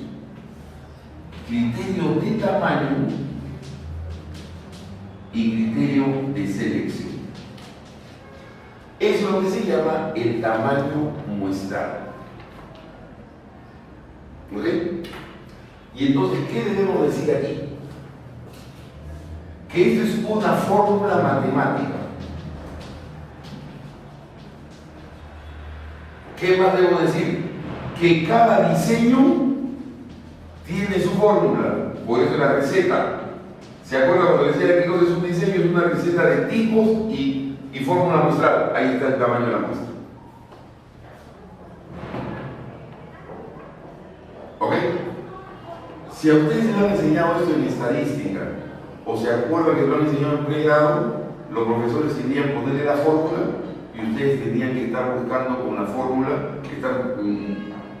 ¿cómo se llama? Haciendo matemáticas con la fórmula, que era un tremendo error. Ahora, todas estas fórmulas están en internet. Solamente para poner los datos, y poniendo los datos me sale el tamaño muestral. Entonces, todo eso está en software y yo simplemente le voy a dar el software. Ahora entren a internet y busquen así en Google: Fisterra tamaño muestral. Y le va a salir un Excel y donde ahí le van a decir qué tipo de estudios son ustedes y le van a decir tienen los datos y le va a salir el tamaño. Si la licenciada que hace el descriptivo correlacional no encuentra la fórmula para el descriptivo correlacional, lo puede hacer con el descriptivo, con la fórmula del descriptivo. No vamos a utilizar muestra. Lo que va a ser caso controles, ahí le sale el caso control. ¿Ok? ¿Cuáles son las variables de esta fórmula? Variables. Me las llevo para acá las variables. Ojo. Estas son las variables estadísticas que ustedes tienen que utilizar aquí. La primera variable que va a estar en esta fórmula es cuál es la proporción de la muestra. O sea, cuál es la proporción de la variable. Ejemplo, si lo que yo voy a estudiar más o menos se encuentra en el 50%, entonces yo voy a poner que ahí la proporción es 50%, o de repente la fórmula me pide hacer 0,50. ¿Qué es 50%? ¿No es cierto? ¿Estamos? O de repente lo que yo voy a estudiar solamente es 1%, entonces la fórmula me va a decir que yo ponga 0,01. Miren, existe un software o una página web, existen varios. Pero aquí les voy a presentar una página web que es la más sencilla de todas, que está en una página que se llama Fisterra, y voy a poner ahí buscar tamaño muestral. Y ahí está determinación de calculadora Excel para calcular el tamaño muestral. ¿Ok? Entro. No me parece que abrí varios. Listo. Habilitar edición para que funcione. Listo. Entonces miren, aquí está. Estimar una proporción, estimar una media, contraste de hipótesis para los trabajos analíticos. ¿Ok? Entonces miren este ejemplo. Dice, ¿cuál es el total de la población? 15.000. Yo no voy a estudiar a los 15.000. Este nivel de confianza es una constante. En medicina, en salud, siempre trabajamos con un nivel de confianza de 95%. Sea el estudio que sea, es 95%. ¿Ok?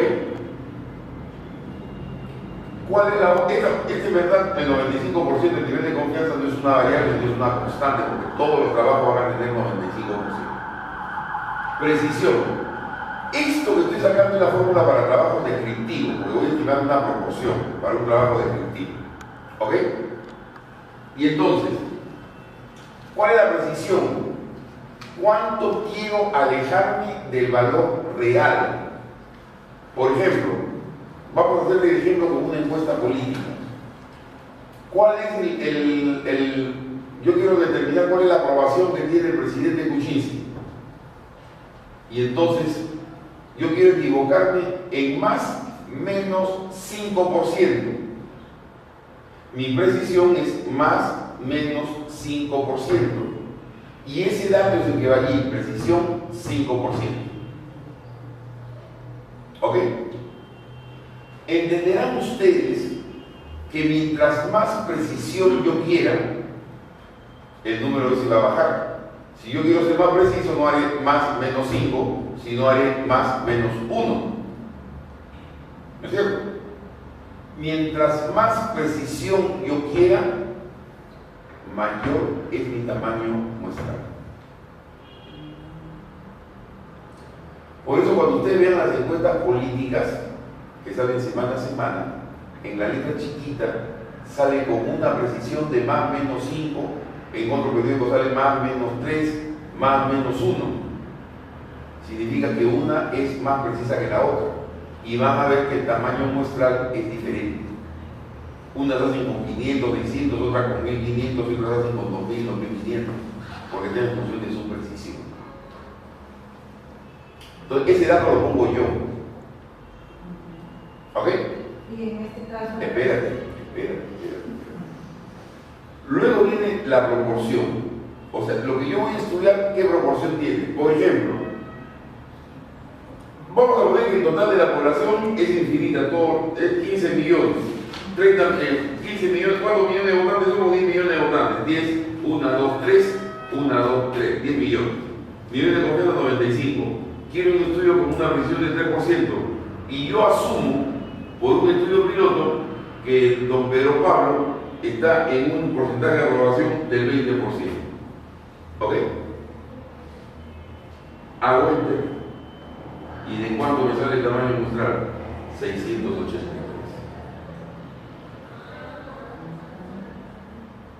¿Ok?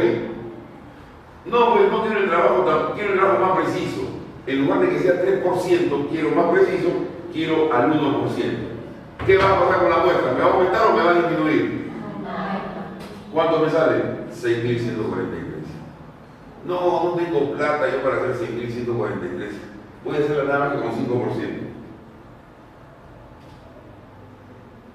¿Qué va a pasar con mi muestra? ¿Qué va a pasar con mi muestra? Sensiblemente, 246. Yo he puesto 10 millones. De acuerdo a tu estudio. ¿Cuál es el total de tu población donde vas a hacer tu estudio? ¿Dónde vas a hacer tu estudio? En el servicio de la... ¿Cuántos adolescentes hay? ¿Hay o asisten? Asisten. Porque como un histórico del año pasado, ¿Cuántos hay? Más o menos 500. Ya, vamos a poner 500. Pero no es para ti, porque tú vas a hacer, el tuyo no es descriptivo, el tuyo es analítico, no es para acá. Después ver. Proporción 20% ya. No, pues oye, Cuchiqui no. Cuchiqui no tiene 20%, tiene 50% de aprobación. Mi muestra va a aumentar. 384. Cuando mayor es la proporción, mayor es la muestra. Si yo voy a estudiar, vamos a suponer que voy a estudiar suponiendo que Cuchiqui solamente tiene 10% de aprobación, pongo ahí 10. ¿Cuánto es la muestra? 138. ¿Ok? Esto es para estudios descriptivos. Si lo que yo voy a encontrar no es un promedio, sino una media, aquí me voy a estimar una media. Listo. Nivel de confianza siempre va a ser 95%. La precisión, aquí se pone la varianza. ¿Qué cosa es la varianza? La desviación estándar al cuadrado, que es una, lo vamos a ver en la próxima clase, que es una prueba estadística. Entonces tengo que, o sea, el ejemplo, yo quiero determinar cuál es la talla promedio de la chica que estudia en la facultad de obstetricia y enfermería. ¿Ok? Entonces me van a decir que la referencia que tengo es que la talla promedio es 1,60 m con una desviación estándar de 5 centímetros. ¿Ok? ¿Qué cosa es varianza? 5 centímetros al cuadrado, o sea, 25. Aquí hay 250 y yo pongo 25. ¿En cuántos centímetros yo me quiero equivocar? Ya, yo quiero que me quiero equivocar, pues, en 5 centímetros es mucho. Me quiero equivocar nada más que en 1 centímetro. ¿Cuánto es mi muestra? Tengo que agarrar 95 alumnos. Para los estudios descriptivos yo tengo dos variables nada más. En los estudios de proporción, la proporción de la muestra, la proporción de lo que estoy estudiando por referencias y el error que quiero tener, o la precisión que quiero tener. ¿No es cierto? Regreso. Ahí está. Yo quiero estudiar 10 millones, siempre con un nivel de confianza del 95%, y yo solamente voy a poner dos cifras que las tengo que conseguir. Una que tengo que conseguir, ¿cuál es la proporción que existe en los estudios anteriores? ¿Ok? ¿Y con qué precisión quiero estudiar yo? Yo soy el que pongo estas dos. ¿Cuál es la que más pongo? La precisión, porque esto está en, yo lo tengo que poner en referencia. Oye, todos los estudios dicen que es 25%. Caballero, no puedo cambiar esa cifra, pero aquí yo me voy a malear. Le voy a poner 1%. ¿Cuánto me sale? No puede ni hablar, no, ese estudio no lo hago. ¿Cuánto le pongo? 3%. Ya ese lo puedo hacer. ¿Lo sabes qué? Ponle 4.5. 350, ya ese lo puedo estudiar. Entonces yo voy a poner lo que voy a poner ahí en el párrafo, ¿qué cosa es? El tamaño. ¿Cómo se va a redactar eso? Poner así, fíjense, así se escribe. El tamaño muestral, de acuerdo al software fisterra.com, y ponen la dirección, utilizando un nivel de confianza del 95%, una precisión del 5% y una proporción del 25%, fue de 356 pacientes. Eso es lo que tiene que poner. Si voy a estudiar la talla, estimación de una media, la varianza de los estudios anteriores era de 25, porque la desviación estándar era 5, la varianza de la desviación estándar al cuadrado. Y vamos a trabajar con una precisión de 1, con un nivel de confianza del 95%, y el tamaño muestral es de 95 pacientes. Contraste de hipótesis para los estudios analíticos. Como ven, nivel de confianza 95%. Acá hay otra constante que siempre va a ser en los estudios de salud, que es poder estadístico, 80%. Estos consideren ustedes como constantes. Siempre los estudios van a tener 95 de confianza y 80 de poder. Y aquí es, por ejemplo, la licenciada que va a estudiar infecciones urinarias y complicaciones. Ella tiene que tener una referencia en los trabajos anteriores, cuál es el porcentaje de complicaciones en las que no tienen infección urinaria y cuál es el porcentaje de complicaciones que hay en las que tienen infección urinaria. Y este es el P1 y el P2. Proporción en el grupo, 70% apuesto. Y proporción en el grupo con el nuevo tratamiento, 90%. Si yo hago el ejemplo de la doctora, tiene proporción de los pacientes que están que tienen complicaciones sin infección urinaria y proporción de complicaciones urinarias. Vamos a ponerlo al revés. Proporción de las que no tienen infección urinaria es 25% y de las que tienen infección urinaria es 50%.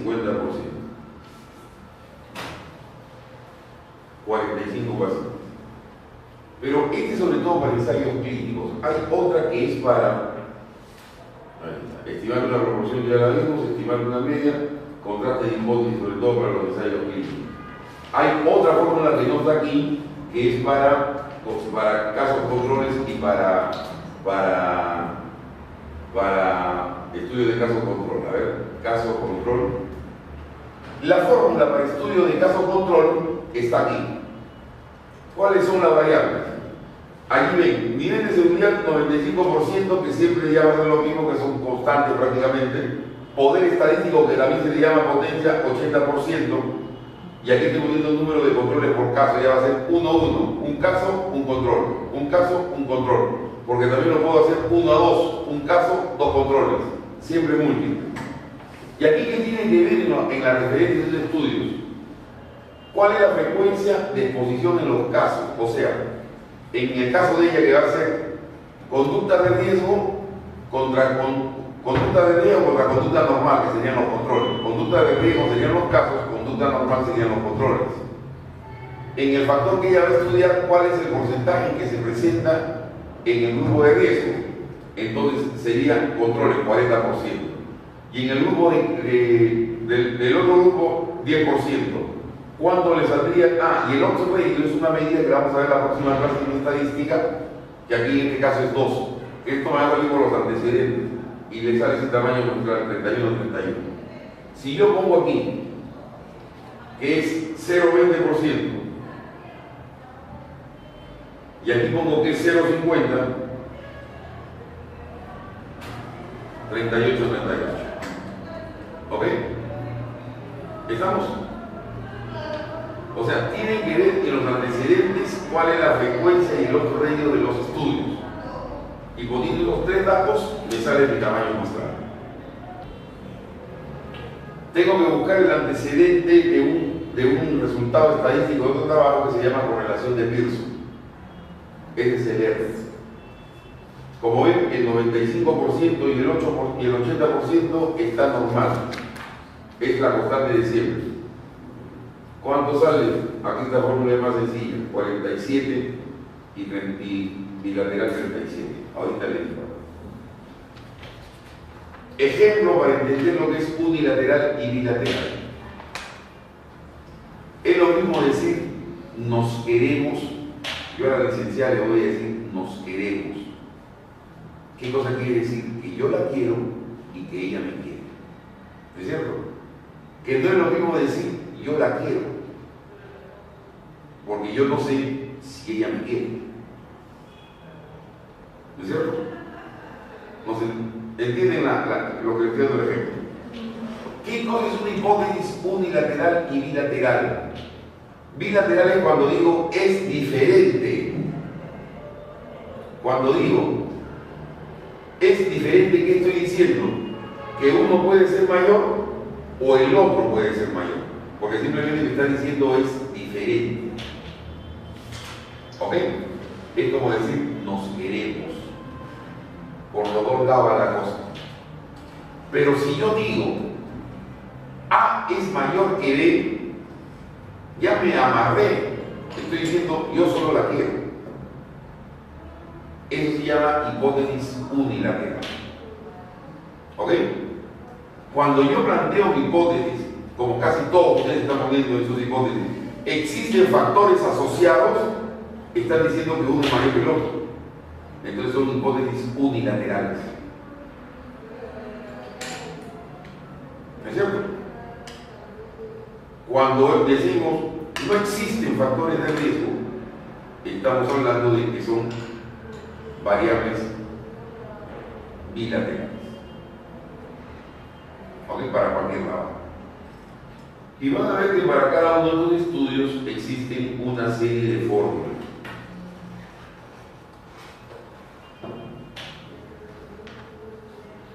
Ahí pueden encontrar unas lecturas, pero no es la idea de las lecturas. Entonces ya ven ustedes cuáles son las fórmulas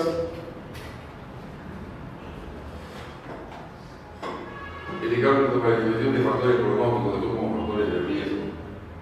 Cálculo de tamaño muestral. Entonces, así es como van a determinar ustedes el tamaño de una muestra. ¿Ok? No tienen que hacer ningún cálculo, solamente tienen que buscar las referencias. Y en los artículos que tienen, lean por favor en material y métodos cómo han encontrado la muestra. Ahí usualmente salen las referencias. En los buenos trabajos, allí sale la referencia. Tal como les estoy diciendo que la van a poner ustedes. Con un nivel de confianza de tanto, con un poder de tanto, el 95%, 80%, con tal precisión, el tamaño muestral fue tanto. Acá está la fórmula de las cortes, de los estudios de corte. Esta es la fórmula para un estudio de corte. ¿Cuál es la proporción de expuestos del evento de interés? O sea, ¿cuánto voy a encontrar en las complicaciones si fuera cohorte? ¿Cuánto en las no complicados? 20, el riesgo relativo a detectar, el nivel de confianza. Y ahí está la fórmula. Para estudios de cohortes. ¿Estamos? O sea, hay una fórmula para cada trabajo, para cada diseño. Una fórmula para cada diseño. Hemos visto la fórmula para los descriptivos, hemos visto para el caso control, hemos solamente para corte, y la que está, y para ensayo clínico, que es la que no vamos a utilizar, que es la tercera que usamos. Y hemos visto para el dispositivo correlacional. ¿Ok?